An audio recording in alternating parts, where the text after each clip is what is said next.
नमस्कार, स्वागत है आपका 18 स्वदेश पर। आप देख रहे हैं मिड कैप शेयरों को लेकर हमारा खास शो मिड कैप मसाला और आपके साथ मैं हूं अभिषेक सत्यव्रतम। बाजार में आज भी हम देखने की सेंटिमेंट कमजोर है। निफ्टी में लगातार 10वें दिन गिरावट हो रही है। हालांकि कमजोर शुरुआत के बाद लोअर लेवल से रिकवरी आ रही है और कुछ पैक्स ऐसे हैं जहां पर हम देख रहे हैं कि सस्टेन्ड मोमेंटम है। एक तो कूलिंग वाली कंपनी, जैसा कि आपने हेडलाइन में सुना भी, वहां पर तेजी है। ब्लू स्टार, वोल्टास, ये तमाम शेयर चल रहे हैं। सरकारी बैंकों में अच्छी तेजी आज हम देख रहे हैं, क्योंकि एसबीआई को लेकर सिटी का डबल अपग्रेड आया है और उसके चलते शेयर में हम देख रहे हैं कि करीब करीब 3% की तेजी है। 700 रुपए के ऊपर जाकर मजबूती सिटी का है। इसके अलावा रेलवे शेयरों में चुनिंदा तेजी है, डिफेंस शेयरों में, पावर शेयरों में, कैपिटल गुड्स में तो तेजी है। ऐसा नहीं कि पूरे बाजार में आज बिकवाली है। हेडलाइन अगर आप इंडेक्स देखेंगे तो थोड़े निराश आप जरूर होंगे, लेकिन ब्रॉडर मार्केट में आज हम देख रहे हैं कि तेजी का माहौल है। करीब 1600 शेयर ऊपर हैं और 1050 शेयर नीचे हैं। अगर हम एनएसई की बात करें तो आप उससे समझेंगे कि चीजें उतनी बुरी नहीं है। निफ्टी बैंक भी करीब 125 अंक मजबूत है। 48,000 के क्रूशियल लेवल को होल्ड करने की, उसको प्रोटेक्ट करने की भरपूर कोशिश कर रहा है। सवाल यह है, क्या बाजार की जो लगातार बिकवाली चल रही है 10 दिन की, क्या उस पर ब्रेक लग जाएगा? आपको इस लेवल के आसपास क्या बाई की पोजीशन करनी है या नहीं करनी है, या अब भी बाजार जो है सेल ऑन राइज का है? ये लगातार 10 दिन बाजार में जो बिकवाली हो रही है उसका ट्रेंड आप अपने स्क्रीन पर देख सकते हैं। और फरवरी से लेकर अगर आप अब तक देखेंगे, आज 4 मार्च हो गया, तो सिर्फ 2 सत्र में बाजार में तेजी हुई है और वो तेजी भी बहुत कम हुई है, बहुत छोटी हुई है। अदरवाइज एफआईएस की चिंता के चलते, ट्रंप के टैरिफ टेरर के चलते बाजार में लगातार प्रेशर का हम देख रहे हैं कि माहौल बना हुआ है। और निफ्टी ने आज क्रूशियल 22,000 का स्तर भी तोड़ा, 9 महीने के निचले स्तर पर भी फिसल गया। तो अपने एक्सपर्ट को जोड़ेंगे और आपके लिए इंडेक्स की बहुत ही प्रॉपर मुकम्मल सी रणनीति हम लेकर आएंगे और उनसे ये भी जानने की कोशिश करेंगे कि अगर आप मिड कैप में, स्मॉल कैप में ट्रेड के मौके देख रहे हैं तो आपके लिए कहां पर अच्छी अपॉर्चुनिटीज हैं। लेकिन पहले 3 तस्वीरें लेकर आइए जिसके जरिए आपको हम बता देते हैं कि मिड कैप में हो क्या रहा है। दरअसल पेटीएम के शेयर पर कल भी हमने दबाव देखा। 700 रुपए के आसपास के भाव हैं। आज भी प्रेशर है। ईडी ने फेमा के उल्लंघन के मामले में एक नोटिस भेजा है, एनफोर्समेंट डायरेक्टरेट यानी कि प्रवर्तन निदेशालय ने, और शेयर में देखने की 4% के आसपास की गिरावट पर कारोबार हो रहा है। इसके अलावा सुदर्शन केमिकल, इन्होंने जर्मनी की जो कंपनी का अधिग्रहण करने का फैसला किया था, यूबैक, उसका अधिग्रहण पूरा कर लिया है। शेयर 3% ऊपर है। वरुण बेवरेजेस, सीएलएसए का भरोसा बढ़ा है और शेयर 3% चढ़ा है। सीएलएसए ने आउट परफॉर्म की रेटिंग दी है और टारगेट हालांकि थोड़ा सा इसमें कट किया है वरुण बेवरेजेस। वैसे आप देखेंगे ये भी गर्मियों से जुड़ा हुआ शेयर है। ये पेप्सिको की बॉटलर है ये कंपनी, और हम देख रहे हैं कि जितने भी एसी, कूलर, ये कोल्ड ड्रिंक वाली कंपनीज है वहां पर आपको तेजी दिखेगी। गर्मी इस बार थोड़ी ज्यादा अभी से महसूस होने लगी है और मौसम विभाग ने यह भी कहा है कि मार्च से लेकर मई तक जो हीट वेव भी होगी वो सामान्य से ज्यादा होगी। तो इन तीनों शेयरों पर आगे चर्चा करेंगे, लेकिन पहले अपने एक्सपर्ट को जोड़ते हैं और उनसे ये समझते हैं कि बाजार में आपकी रणनीति आज के लिए क्या होनी चाहिए। आज आपको गाइड करने के लिए हमारे साथ जुड़ गए हैं बाजार के जाने माने एक्सपर्ट अमरदेव सिंह। अमरदेव जी, बहुत शुक्रिया आपका समय देने के लिए। स्वागत है आपका 18 स्वदेश पर। आपसे चर्चा की शुरुआत कर लेते हैं सीधे निफ्टी के 3 घंटे के ट्रेड से। तो देखिए, निफ्टी में ओवरऑल सेलिंग प्रेशर तो हमें जरूर देखने को मिल रहा है, लेकिन एक अच्छी बात ये जरूर है कि लोअर लेवल्स पे एक बाइंग इंटरेस्ट भी हमें अक्रॉस द बोर्ड स्टॉक्स में जरूर देखने को मिल रहा है। बिकॉज जो 22,000 का एक लेवल था वो काफी क्रूशियल सपोर्ट जोन के रूप में काम कर रहा है और इतनी शार्प करेक्शन के बाद एक पुल बैक एक्सपेक्टेड तो है। बिकॉज यदि हम एडवांस डिक्लाइन की बात करें, हम अक्रॉस सेक्टर्स की बात करें, तो कहीं कहीं हमें जरूर बाइंग अपॉर्चुनिटी दिख रही है और बैंकिंग में खास करके एक पॉजिटिव मोमेंटम तो जरूर हमें दिख रहा है। चाहे वो एचडीएफसी बैंक हो, चाहे कोटक बैंक में हम लोगों ने करेक्शन देखा, फिर एक और भी जो प्राइवेट सेक्टर बैंक्स हैं और साथ में पब्लिक सेक्टर बैंक्स में भी एक करेक्शन के बाद एक पुल बैक एक्सपेक्टेड है। तो ये सब जो है ये निफ्टी को डेफिनेटली हेल्प कर रहे हैं। जो मेजर पुल कर रहा है निफ्टी को on the lower side is Reliance. Because Reliance जो था वो 1200-1220 के नीचे फिलहाल ट्रेड नहीं कर रहा था, लेकिन अब वो उसके नीचे ट्रेड कर रहा है, ऑलमोस्ट 30 पॉइंट्स नीचे ट्रेड कर रहा है। तो which is a sign of concern. तो रिलायंस के लिए, क्योंकि रिलायंस और एचडीएफसी मिला के ऑलमोस्ट 20% वेटेज है इनका निफ्टी में, तो कहीं ना कहीं रिलायंस यदि पुल बैक करता है 1200 के ऊपर आता है, तो वी कैन से कि a short term bottom is being form. But जैसा मैं सुन रहा था, आपने सही कहा कि डोनाल्ड ट्रंप की जो टैरिफ की जो पॉलिसीज हैं, they are really disrupting the entire global markets.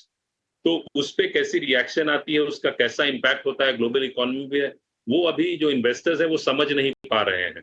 तो इस कारण से हमें वोलेटिलिटी देखने को मिलेगी। लेकिन हाँ, ये जरूर है कि इंडियन मार्केट्स में इस लेवल पे हमें बाइंग देखने को मिल रही है। तो यदि बाई करते भी हैं, तो यू हैव टू अंडरस्टैंड कि ये एक बाय एंड एग्जिट वाली अपॉर्चुनिटी है। मतलब जब तक एक बॉटम फॉर्मेशन की कंफर्मेशन नहीं मिलती है, we could retest this bottom. तो ऐसा नहीं है कि जो अभी जो लो बन रहा है 22,000 का, अब वो नहीं टूट सकता है। यदि कुछ वैसा कुछ नेगेटिव ट्रिगर आता है फर्दर, तो we can see that also being breached. Because US markets में भी अभी हमें थोड़ी सेलिंग प्रेशर देखने को मिल रही है, चाहे वो डाउ जोन्स हो, चाहे वो नैस्डैक हो। तो मैं ये मानता हूं कि बाइंग यदि करते भी हैं तो be on the lighter side, और यदि आप ट्रेडिंग भी करते हैं और बाइंग साइड में रहते हैं, तो जहां आपको प्रॉफिट अपॉर्चुनिटी मिलती है, you should exit.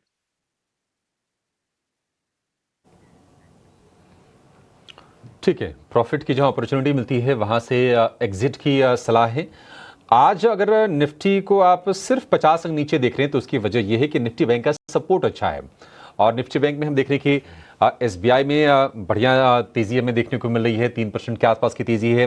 HDFC bank भरपूर कोशिश कर रहा है 1700 रुपए के लेवल के ऊपर टिकने की। साथ साथ आईसीआईसी बैंक समेत कुछ और शेयर हैं जो थोड़े सपोर्ट देने का काम कर रहे हैं। पावर वाले शेयरों में और पावर की जो पूरी की पूरी वैल्यू चेन है वहां पर भी हम तेजी देख रहे हैं। आप देखिए आज के सत्र की अगर आप बात करें तो बीएल में कल की तेजी आज भी कंटिन्यूड होती हुई दिख रही है। इसके अलावा अगर आप देखेंगे तो डिफेंस वाले शेयरों में थोड़ी सी इंटरेस्ट बना है, बट कितनी टिकाऊ होगी ये कह पाना थोड़ा सा मुश्किल जरूर है। एक शेयर पर आपसे व्यू लेना चाहेंगे, चूंकि मिड कैप का शो हम कर रहे हैं अमरदीप जी, मिड कैप का ही बैंक है बंधन बैंक। आज हम 3% के आसपास की तेजी बंधन बैंक के शेयर में देख रहे हैं। हालांकि करते करते शेयर ये 125 रुपए तक गिर गया था, वहां से थोड़ी सी इंटरेस्ट लौटी है शेयर में। बंधन बैंक आपको लगता है कि ये पुलबैक कंटिन्यू कर पाएगा? देखिए, बंधन बैंक के बारे में बात करूं तो ये classic case of wealth destroyer रहा है। बिकॉज इसमें ये करीब, इसका मैं ऑल टाइम हाई देखूं तो करीब 740 के आसपास भी ये ट्रेड करता था, अभी 140 पे है। हालांकि इसमें जो करेक्शन है वो ये तो जरूर दिख रहा है कि यहाँ से एक पुल बैक हो सकती है। But you really need to be cautious, because इसमें क्या होता है, ऐसे स्टॉक्स में जो सेक्युलर बेयर ट्रेंड में रहते हैं, उनमें यदि बाउंस बैक आता भी है, तो वो जो एग्जिट नहीं कर पाते वो फिर अटक जाते हैं। और यदि मैं हिस्टोरिकली जाके बंधन बैंक का देखूं, तो इसका जो लो एक बना था मार्च में, और मतलब 2020 में, वो 152 का था। तो अभी फिलहाल वो उसके नीचे भी ट्रेड कर रहा है। लेकिन ये जरूर है कि लास्ट फ्यू डेज में इसमें एक अच्छी वॉल्यूम, हम लोगों ने काफी वॉल्यूम बाइंग देखी है, विच इज सिग्निफिकेंटली हायर। तो वो ये बता रहा है, या ये जरूर इंडिकेट कर रहा है कि you can expect some pull back. 145 146 के ऊपर सस्टेन कर सकता है, तो 5% की रैली आप एक्सपेक्ट कर सकते हैं टुवर्ड्स 150 160। वहां जाके इसे रेजिस्टेंस मिलेगा। So there you should be careful if you are buying बंधन।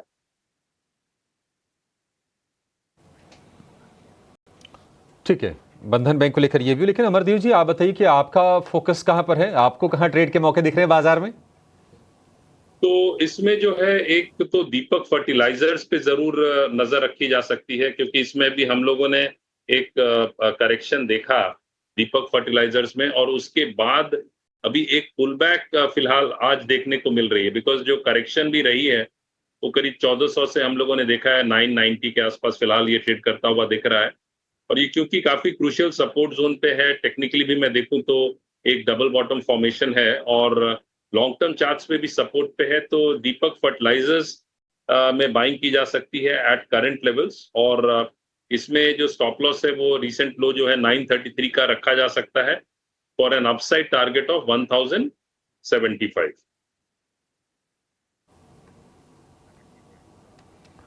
1075 कब तक अचीव हो जाएगा सर ये आप एक 1 वीक टू 2 वीक्स का टारगेट लेके चल सकते हैं, टाइम पीरियड। ठीक है, 1 से 2 हफ्ते का आप टाइम पीरियड लेके चलिए दीपक फर्टिलाइजर के लिए। 933 रुपये का स्टॉप लॉस, 1075 रुपये का टारगेट। ये बहुत शॉर्ट टर्म नहीं है, लेकिन जो स्टॉप लॉस बताए गए हैं उसका आप ध्यान रखिएगा, क्योंकि बाजार का जो माहौल है ना, उसमें टारगेट से ज़्यादा आपको स्टॉप लॉस पे ध्यान रखना है, क्योंकि सारे एक एक करके सारे सपोर्ट हमने बाजार में निफ्टी में टूटते हुए देखे हैं। ठीक है, एक काम करते हैं, बैंकिंग शेयरों में तेजी क्यों बन रही है ये जरा समझ लेते हैं। दरअसल एसबीआई में आज बढ़िया तेजी पर कारोबार हो रहा है और शेयर करीब 3% चढ़कर निफ्टी का टॉप गेनर है, 700 रुपए के ऊपर निकला है। इस तेजी की वजह क्या है, बताने के लिए हमारे सहयोगी रविंदर हमारे साथ जुड़ गए हैं। रविंदर, बताइए क्या ट्रिगर बन रहा है और ब्रोकरेज क्या कह रहे हैं शेयर को लेकर। एसबीआई का स्टॉक फोकस में है, जहां पर सिटी ने जो है स्टॉक को डबल अपग्रेड किया है बाय रेटिंग पर, जो उन्होंने पहले सेल रेटिंग दी थी, और टारगेट प्राइस जो 720 से बढ़ाकर 830 पर रखा है, जहां पे उनका कहना है कि बैंक खर्च कम करने और मुनाफा बढ़ाने के लिए कई नए कदम उठा रही है। और कंपनी का जो 28% लोन जो है वो EBLR से जुड़ा हुआ है, और MCLR हाइक रीप्राइसिंग जो है वो बैंक के निम्स को प्रोटेक्ट करेगा। सिटी का मानना है कि आने वाले समय में बैंक में अच्छी ग्रोथ देखने को मिल सकती है, जो बैक रहेगी express credit traction, robust corporate pipeline, accelerated HL roll out etcetera. उनका कहना है कि जो अनसिक्योर्ड लोन है घटने से जो क्रेडिट कॉस्ट है उसमें कमी देखने को मिल सकती है, और रिस्क रूल चेंजेस से NBFC का जो लेंडिंग है वो इम्प्रूव करेगा। कैपिटल एडिक्वेंसी 25 से 30 बेसिस पॉइंट पर, जो ईज करेगा SBI के फ्रेश इक्विटी रेजिंग को नियर टर्म में। और लास्ट में उनका कहना है कि जो वैल्यूएशन है बैंक का वो इनएक्सपेंसिव है, और बैंक का जो बुक वैल्यू है वो 0.85 टाइम्स पर ट्रेड कर रहा है, जबकि बैंक का जो ROA है वो 1% पर है, और ROE जो है 15% पर ट्रेड कर रहा है। अगर बात करें स्टॉक परफॉर्मेंस की, तो स्टॉक जो है 2024 के हाई से 20% गिर चुका है। अगर बात करें लास्ट 2 सेशन से, तो लास्ट 2 सेशंस में भी बैंक में जो स्टॉक में जो है अच्छी खासी तेज़ी देखने को मिल रही है, और 80% एनालिस्ट ने जो है इस स्टॉक पर बाय रेटिंग दी है। ठीक है रविंदर, बहुत शुक्रिया। तो 2024 के हाई से शेयर करीब 20% गिरा था, लेकिन अब लोअर लेवल से थोड़ा सपोर्ट लेने की कोशिश ये शेयर कर रहा है। आज 3% के आसपास की बढ़िया तेजी है। अमर सर, एसबीआई आपको लगता है कि अब चलेगा? हालांकि निराश किया है, 900 रुपए के भाव से गिरते गिरते 700 रुपए के भी नीचे आया, और वहां से थोड़ी स्ट्रेंथ गेन कर रहा। आप ये देखिए, जैसा मैं पहले कह रहा था कि कहीं ना कहीं ये जरूर एक धारणा बन रही है कि रेट कट जो है can be sooner than expected, और दूसरा है कि बैंकिंग स्पेस में SBI PSU बैंक्स में डेफिनेटली इज द लीडर। तो एक पुल बैक एक्सपेक्ट की जा सकती है, बट मेरा ये मानना है don't be too much in hurry. जो मैंने पहले कहा कि यदि आप बाइंग करते हैं, क्योंकि यदि मैं SBI को बहुत फंडामेंटली और टेक्निकली भी देखूं, तो टेक्निकली इसने मेजर सपोर्ट जोन को टच किया है, विच वाज अराउंड 680। वहां से एक पुल बैक जो हमें 715 716 की दिख रही है, तो ये that can extend up to say 745 750, वहां जाके एक रेजिस्टेंस मिलेगी। तो जो भी बाइंग कर रहे हैं, you should be very clear कि this is not a major trend change, ये basically more of a buying at support levels, and there is no major change in the fundamental perspective right now. तो उसको ध्यान रख के buying कर सकते हैं, बट बहुत मेजर रैली अभी फिलहाल एक्सपेक्ट ना करें। ठीक है, बहुत बड़ी रैली की उम्मीद ना करें, लेकिन अभी पैसे कहां पर बनेंगे अगर आपको क्विकली पैसे बनाने हैं, वो भी थोड़े से कम लागत में, वो जान लेते हैं और लेकर आएंगे ऑप्शंस के चैंपियन को।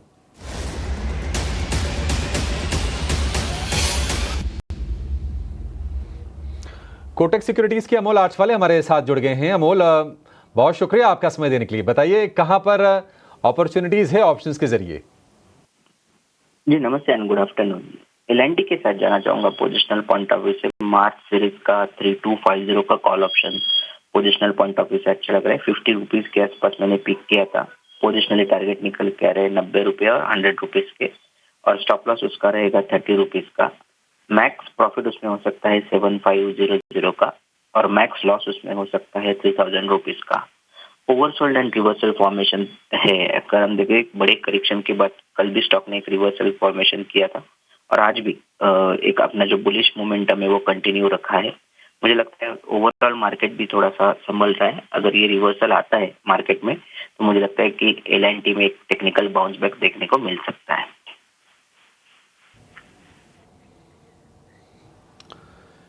ठीक है, L&T को लेकर ये व्यू।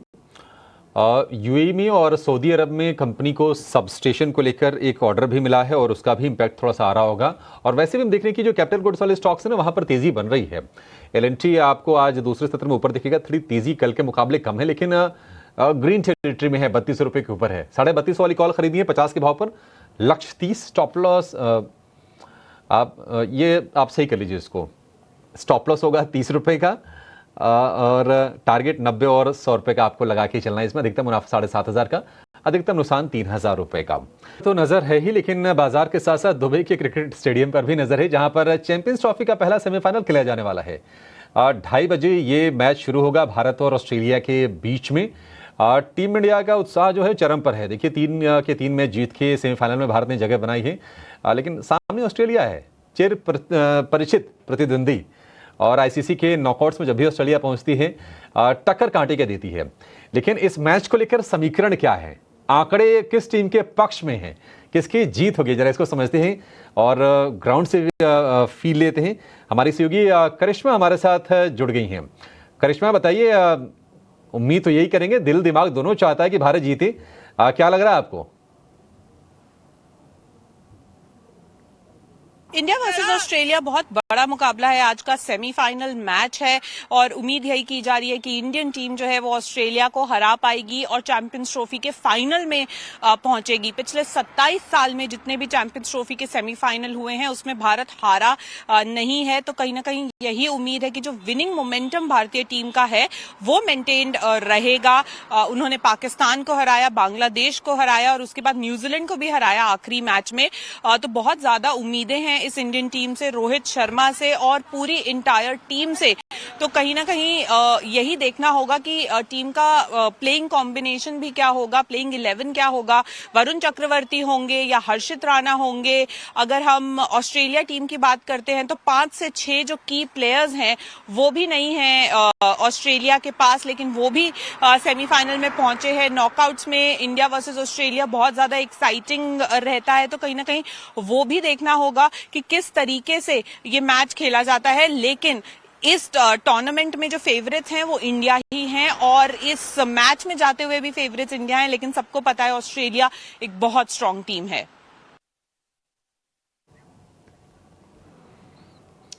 ठीक है करिश्मा, हम भी उम्मीद कर रहे हैं और दिल से कर रहे हैं। देखिए कुछ मैं आंकड़े अगर मैं भी बता दूं तो जब भी फाइनल से पहले आईसीसी इवेंट में भारत से ऑस्ट्रेलिया की टक्कर हुई है तो इतिहास ये कह रहा है कि वहां पर भारत की जीत हुई है।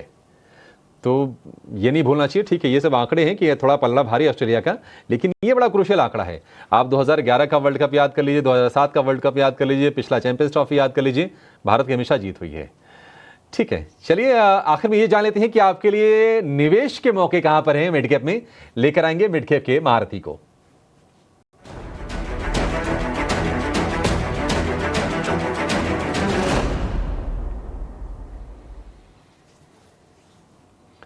एसबीआई कैपिटल के सनी अग्रवाल हमारे साथ हैं। Sunny, thank you so much for joining us. बताइए आज क्या है आपके लिस्ट में? या गुड आफ्टरनून और मौका देने के लिए बहुत बहुत धन्यवाद। आज का हमारा मिड कैप सेक्टर से पिक रहेगा federal bank with a price target of ₹230 and investment horizon of 12 month. Basically bank को चूज करने का कारण ये है कि बेसिकली एक रीजनल बैंक है, प्रीडोमिनेंटली सदर्न मार्केट में ऑपरेट करती हैं। हाल ही में बैंक ने एक एनालिस्ट मीट होस्ट करी थी और जिसमें इन्होंने अपनी जो स्ट्रेटेजी 4.0 रिवील करी है ग्रोथ की, उसके मैं कुछ इंपॉर्टेंट पॉइंट आपके सामने रखना चाहूंगा। बैंक ने कहा है कि इनकी जो एडवांसेस है वो 1.5 टाइम नॉमिनल जीडीपी ग्रोथ से ग्रो करेगी in the over the span of next 3 year. At the same time जो नेट इंटरेस्ट मार्जिन है उसमें कहीं ना कहीं एक्सपेंशन का स्कोप है, जहां ये दोनों एसेट और लायबिलिटी दोनों फ्रंट पर काम करेंगे। तो ऑन एसेट साइड अगर आप देखेंगे तो हाई यील्डिंग एडवांसेस है उसका शेयर हम बढ़ते हुए देखेंगे अगले 2 से 3 सालों में। और on liability side basically deposit side में कास्ता का शेयर बढ़ेगा, तो उसके चलते निम में एक्सपेंशन होगा। और तीसरा जो ग्रोथ ड्राइवर रहेगा वो फी एनहांसमेंट का, जो कि as a percentage of asset आज के डेट में 1.4% है। वो because of cross selling and to the MSME and mid market segment हम देखेंगे कि फी एनहांसमेंट होगा।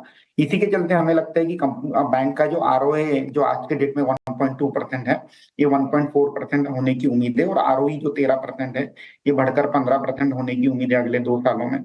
अगर मैं वैल्यूएशन की बात करूं तो FY26 में 1.2 टाइम प्राइस टू बुक पर ये बैंक अवेलेबल है, और आज post correction I think decent valuation पर एक relatively faster growing bank accumulate करने का मौका है, ग्रेजुअली पोर्टफोलियो में ऐड किया जा सकता है। ठीक है, फेडरल बैंक $1.25 का भाव है, ₹225 के ऊपर जाएगा शेयर, ऐसा लगता है सनी को। 1 साल की आपको अवधि के लिए इसको खरीदना है, और आज थोड़ा सा आपको नरम जरूर दिखेगा, बट मौका है आपके लिए फेडरल बैंक के शेयर में। चलिए, इसी के साथ इस शो को यहाँ पर समाप्त करेंगे। सनी, आपका बहुत शुक्रिया आज समय देने के लिए। अमरदेव जी, आपका भी बहुत शुक्रिया तमाम शेयरों पर अपनी रणनीति हमसे साझा करने के लिए, हमारे दर्शकों की मदद करने के लिए।